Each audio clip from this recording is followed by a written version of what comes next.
ជំរាបសួរប្រិយមិត្តអ្នកស្ដាប់ជាទីមេត្រីនិងជាទីរាប់អានការចំណាយពេលត្រឹមតែប៉ុន្មាននាទីនៅវេលាថ្ងៃត្រង់នេះតាមរយៈការស្ដាប់នៅនីតិរបស់យើងខ្ញុំនៅថ្ងៃត្រង់ចង់ដឹងរីស័យខ្ញុំយ៉ាងណាជាមួយខ្ញុំបាទលោកគ្រូហោរាសុខឧត្តមមិនមែនត្រឹមតែជាការទូទាយជោគជតារិស័យប៉ុណ្ណោះទេប៉ុន្តែវាជាពន្លឺបំបែកអាប់នៃជីវិតវាជាផែនទីបង្ហាញផ្លូវដើរតួជាពន្លឺតម្រង់ទិសដើម្បីឲ្យអស់លោកនាងដឹងថាតើពេលណាត្រូវឈានដើម្បីចាប់យកលៀបធំតើពេលណាគួរត្រូវដកថយដើម្បីគេចផុតពីគ្រោះថ្នាក់ឬមួយក៏មហន្តរាយផ្សេងៗហើយតើត្រូវបើកទ្វារបេះដូងឬក៏វិញ្ញាណយ៉ាងណាដើម្បីទទួលយកនៅចំណង់ចំណូលចិត្តជាធម៌ពលវិជ្ជមានចូលមកនៅក្នុងដំណើរជីវិតរបស់អស់លោកនាងដើម្បីកុំឲ្យអស់លោកនាងកញ្ញាទន្ទឹងរង់ចាំយូរអំពីការទូទាយជោគជតារិស័យឆ្នាំទាំង12ឆ្នាំជូតសម្រាប់ខែសីហានេះសូមទទួលស្ដាប់ដោយយកចិត្តទុកដាក់ពីនីតិរបស់ជាងខ្ញុំឆ្នាំជូតនាមជាសត្វកណ្ដុរពងទេពតាប្រុសធាតុទឹកអស់លោកនាងអញ្ជើញសែចេញបដងភ្លាមតាមរយៈលេខសំណាង168បាទដើម្បីបញ្ជាក់អំពីជោគវាសនាអនាគតដ៏ល្អផូរផង់របស់អស់លោកនាងបាទកុំភ្លេចអញ្ជើញសែចេញបដងភ្លាមតាមរយៈលេខសំណាង168រីឯពណ៌សំណាងរបស់អស់លោកនាងនៅពេលនេះគឺពណ៌លឿងនិងពណ៌ទឹកមាសបាទថ្ងៃហេងគឺថ្ងៃពុធម៉ោងហេងគឺម៉ោង8:10នាទីពេលព្រឹកម៉ោង2:52នាទីពេលល្ងាចម៉ោង9:18នាទីពេលយប់ទិសហេងគឺទិសខាងកើតបាទនៅក្នុងពេលនេះដែរសម្រាប់ឆ្នាំជូតនៅក្នុងខែសីហានេះអស់លោកនាងបាទចំពោះជាបុគ្គលិកមន្ត្រីរាជការឬមួយក៏កំពុងបម្រើការនៅក្នុងក្រសួងស៊ីវិលក្នុងខែនេះរាសីរបស់អស់លោកនាងឡើងខ្ពស់បាទហើយអស់លោកជាមន្ត្រីរាជការឬមួយក៏ជាបុគ្គលិកក្រុមហ៊ុនស៊ីវិលត្រូវទទួលបាននូវការកោតសរសើរពីថ្នាក់លើអាចនឹងមានឱកាសឡើងតំណែងឬមួយក៏ទទួលប្រាក់រង្វាន់លើកទឹកចិត្តការងារដែលធ្លាប់ត្រូវបានស្មុគស្មាញបែរជាត្រូវបានដោះស្រាយយ៉ាងស្រួលបាទអាជីវករពាណិជ្ជករនាពេលនេះការលក់ដូររបស់អស់លោកនាងមានអតិថិជនងាកមកគាំទ្រច្រើនមានន័យថាអស់លោកនាងអាចលក់ដូរដាច់រីឯបងប្អូនជាសិស្សនិងនិស្សិតក្នុងពេលបច្ចុប្បន្ននេះមានឱកាសប្រឡងជាប់ឬមួយក៏អាចទទួលបានអាហារូបករណ៍ទៅរៀនសូត្រនៅក្រៅប្រទេសថែមទៀតផងចំពោះអ្នកស្វះស្វែងរកការងារធ្វើនៅក្នុងស្រុកអាចនឹងទទួលបានការងារធ្វើស្របតាមជំនាញចំណេះរបស់ខ្លួនបញ្ហាសុខភាពល្អបើឈឺក៏មិនធ្ងន់ធ្ងរណាស់ណាដែរយ៉ាងហោចណាស់គ្រាន់តែឈឺក្បាលបន្តិចបន្តួចតែប៉ុណ្ណោះលុយកាក់មានលៀបហូរចូលគ្រប់ទិសទាំង8ក្នុងនោះផងដែរប្រសិនបើមានគេជំពាក់លុយអស់លោកនាងអាចនឹងត្រូវបានគេមានចិត្តចង់សងឬមួយក៏បដិញ្ញាចិត្តសងមកអ្នកវិញតាមសមត្ថភាពរបស់គេ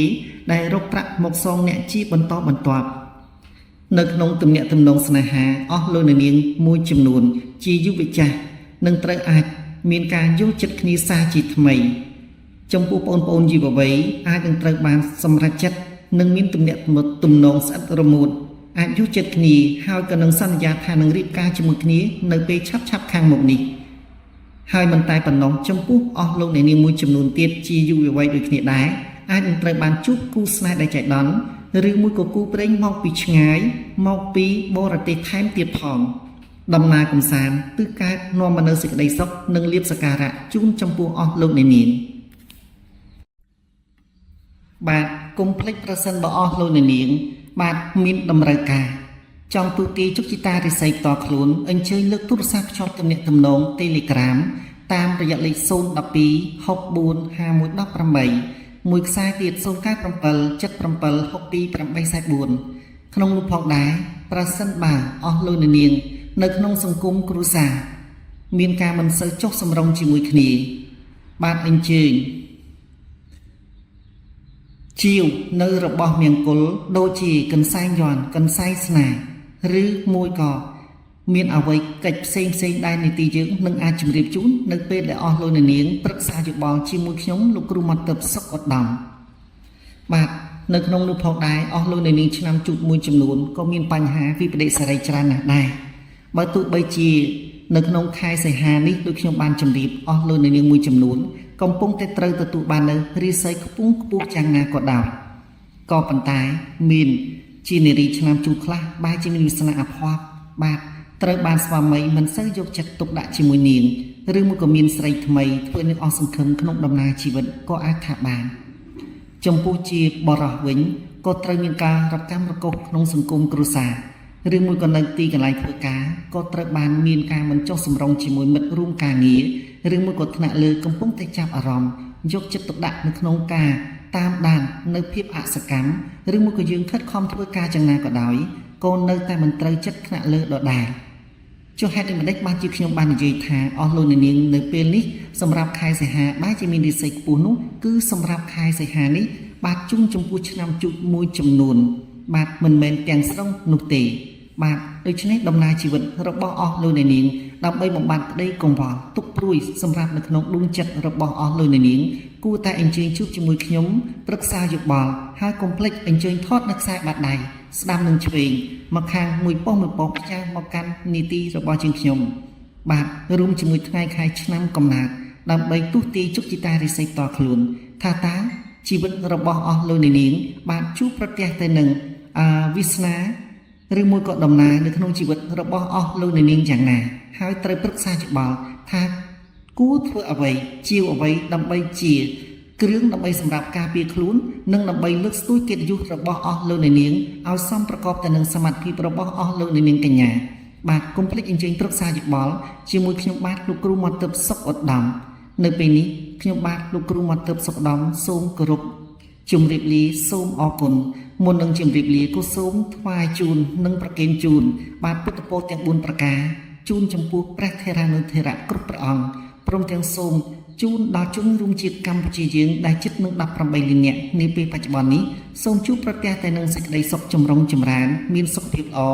រួមជាមួយពុទ្ធពរទាំង4ប្រការគឺអាយុវណ្ណៈសុខៈពលៈគង់3គ្លៀងគ្លៀតខ្ញុំបាទលោកគ្រូមាត់ទើបសុខឧត្តមសូមជម្រាបលាសូមអរគុណ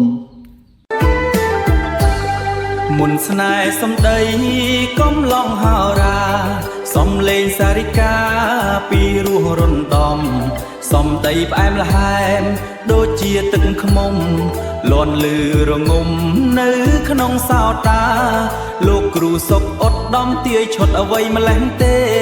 ហាក់ដូចមុនស្នេហ៍សំលេងសារិកា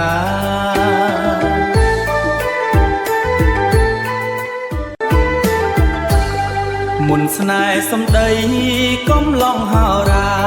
សំលេងសារិកាពីរោះរំដំសំដីផ្អែមល្ហែមដូចជាទឹកខ្មុំលាន់លឺរងំនៅក្នុងសោតាលោកគ្រូសុកអត់ដំទាយឈុតអ្វីម្លេះទេហាក់ដូចមុនស្នេហ៍សំលេងសារិកា